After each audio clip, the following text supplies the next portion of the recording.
Literally a day later, you can see there's water dripping. Time to replace this valve right here. Now, I ended up making a video about going to the hardware store, not being able to find a lead-free product, and I'm not talking about lead-free, and these aren't lead-free either. If you look, they're just standard brass fittings. I want a brass fitting that does not contain any lead. This is lead-free, but it still contains lead. So let's go get the water shut off, get that drained out, and then go ahead and install this one, and then drain out the water supply again, and then get everything hooked up. It's just very disappointing. If you remember, step one was to get the water supply turned off. So these are, I love these because they're so simply just, that's it. Step two, I'm going to have to go out and get my wrench, but step two is we're going to have to get that undone, keep our bucket ready to catch the water, and then go ahead and get that valve off of there. Alright, I got the water hose in there. Now we're going to go ahead and drain this out. See how I only turned it a little bit. Once I know that most of the water's gone, once it starts to slow, I'll open it up all the way, and we'll get that valve off there and replace it. Went and grabbed my thread tape, and remember, 3 turns, 3 wraparounds, and then it's done. I loosened it with my wrench. All the water's drained out. See, the valve is still on. I'm sure it'll drip some, but taking this piece of crap off, a little bit of water in there. There it is. And then we'll get this one in right away.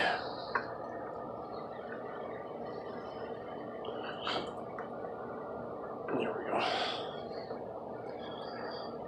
Like I said, these are all soldered connections too, so you want to make sure that you don't go gorilla on this. I got my dehumidifier on. I mean, I'm going to tighten this up, but you can see the water lines move. I got my thread tape on there.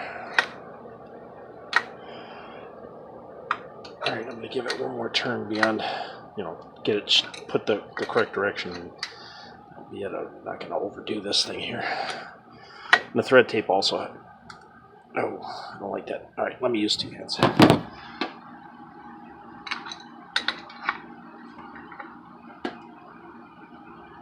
Alright, there we go. Thread tape also acts as a lubricant. So now I'll go ahead and get this sucker back on, get it all tightened up, and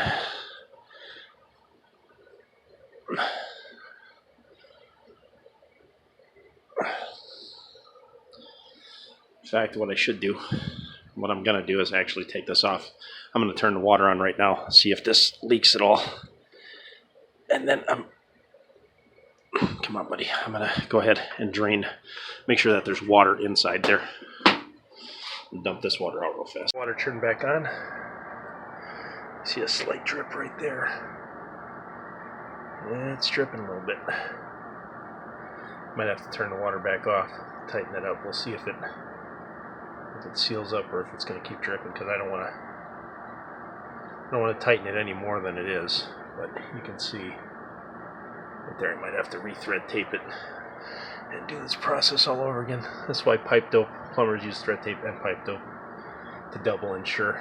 But we'll see. It might swell up.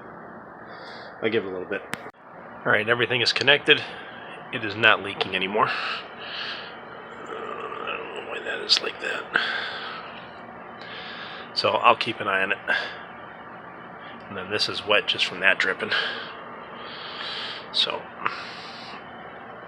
that went off.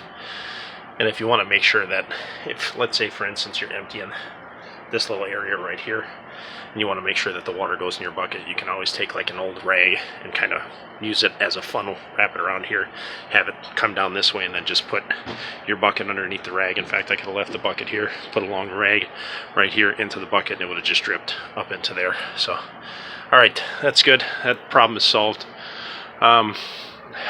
Debating on if I want to keep these handles right here, the Watts.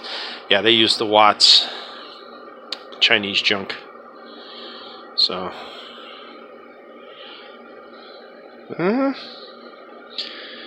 And nope, there's that ball.